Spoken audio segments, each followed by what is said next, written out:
태국의 유명 관광지 파타야에서 한국인 살인 사건이 발생하면서 충격을 주고 있습니다. 피의자들이 방콕에서 수면제를 먹여 희생자를 납치한 뒤 살해했다는 진술이 나왔다고 태국 현지 매체가 보도했는데요. 태국 연결해서 이 사건에 대한 현지 반응, 또 관광객들이 주의해야 할 점 알아보겠습니다.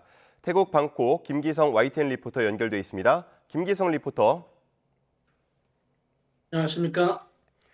예, 이번 납치와 살인 사건 일어난 태국 방콕 파타야 모두 한국인들이 많이 찾는 유명 관광지인데 비교적 안전한 편으로 알려진 곳 아니었습니까?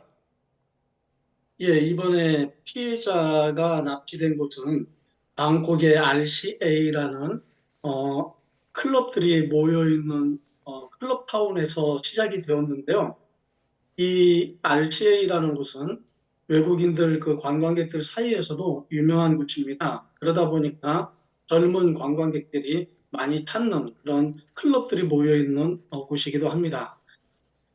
대체적으로 태국의 치안 문제는 안전합니다. 그렇지만 관광객들이 태국에서 관광을 할 때 조심해야 하기도 합니다. 예, 그렇군요. 자, 한국인들이 많이 거주하는 방콕이나 파타야에서 강력 사건이 발생했다 보니까 한인들도 많이 놀랐을 것 같습니다. 현재 한인들 반응은 어떻습니까? 이러한 사건이 일어난 거에 대해서 우리 한인 교포들, 교민들 사이에서도 당황스럽기도 하고요. 또 서로가 조심해야 되겠다라는 생각을 다시 가지게 되었습니다. 이번 이 사건으로 인해서 우리 교민들과 또 태국의 그 경찰 관계자분들, 많은 분들이 수고하고 계시는데 관광 오시는 분들 많이 좀 조심하셔야 될 것 같습니다. 그리고 될 수 있으면은 가지 않아도 될 곳들은 피해서 안 가시는 것이 좋지 않을까 하는 생각도 해봅니다. 예. 태국 언론에는 파타야 살인 용의자 실명과 얼굴도 공개됐다고 들었는데 이번 사건에 대해서 현재 언론과 경찰은 어떻게 보고 있습니까?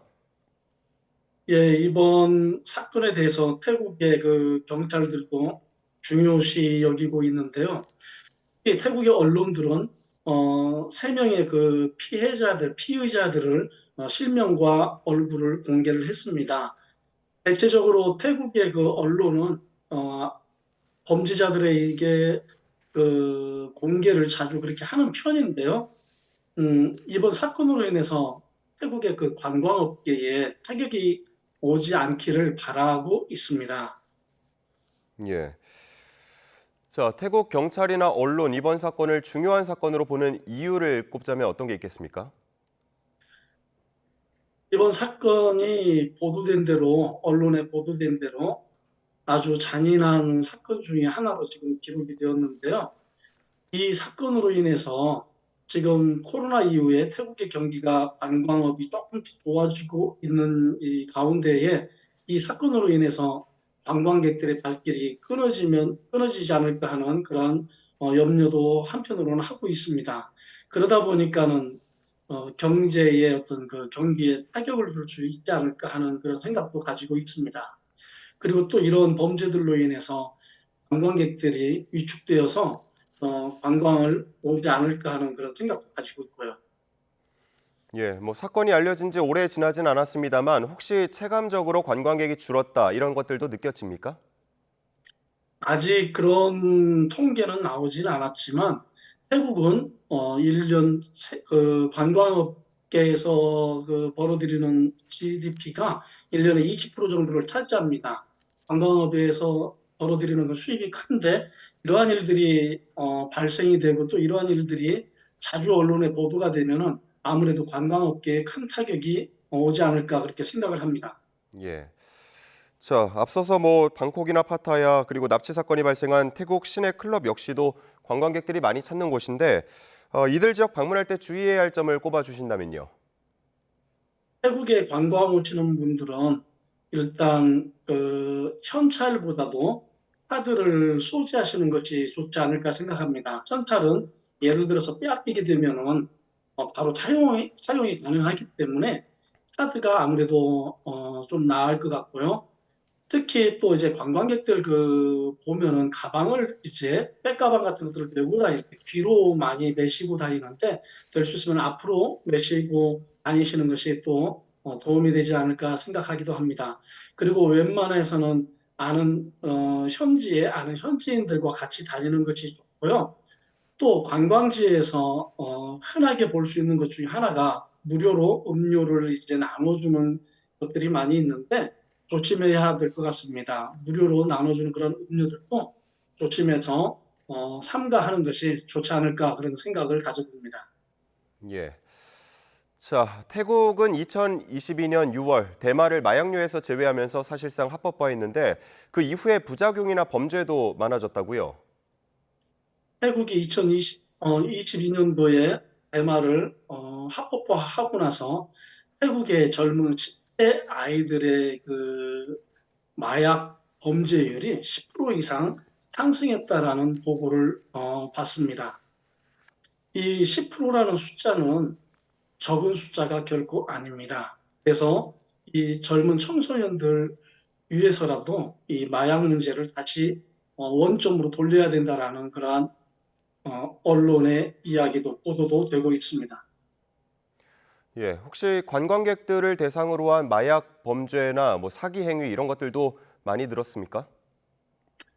관광객들을 대상으로 하는 범죄 행위, 마약 행위들은 그렇게 많이 나타나지는 않지만 그래도 조심을 해야 됩니다.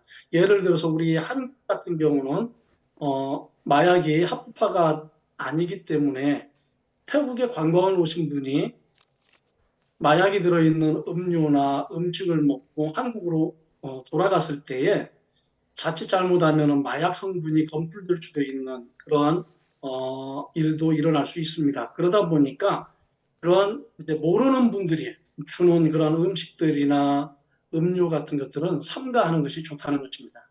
예. 한국인 관광객 입장에서는 대마가 불법이기 때문에 주의가 필요하다는 말씀해 주신 거고요. 자, 그런데 최근 아시아 최초로 대마를 합법화했던 태국이 2년여 만에 대마의 마약류 재지정을 추진한다는 보도도 나왔는데 이 정책이 변경된 이유 그리고 현지 반응은 어떻습니까? 앞에도 이야기를 했지만 대마가 합법화된 이후 그 마약 그 중독률이 상당히 높아졌습니다. 그러다 보니까 태국 정부에서도 지금 다시 조사를 하고 있는 것이고요. 이 마약으로 인해서 특히 젊은 10대 아이들, 10대 청소년들에게 있어서 사회적 문제가 심각하게 발생이 되고 있습니다. 심지어는 마약에 중독된 젊은 아이가 자기 가족, 부모를 살해하는 일들도 일어나고 있습니다. 예. 자, 마지막으로 태국 관광이나 방문 준비 중인 분들에게 주의할 점 짚어주신다면요. 관광지에 대해서 요즘에는 많이 인터넷으로 검색을 하고 오시는데 그럼에도 불구하고 관광지는 현지인들이 더 잘 알고 있는 곳이거든요. 그리고 웬만한 곳 가지 않아도 될 곳들은 가지 않는 것이 제일 안전하고 꼭 가고 싶은 어떤 방문하고 싶은 곳들이 있다면 가까운 현지인 또는 가까운 그 지인분들과 함께 동행하는 것이 좋을 것 같습니다. 예, 오늘 여기까지 들어보겠습니다. 태국 방콕 김기성 YTN 리포터였습니다. 고맙습니다. 감사합니다.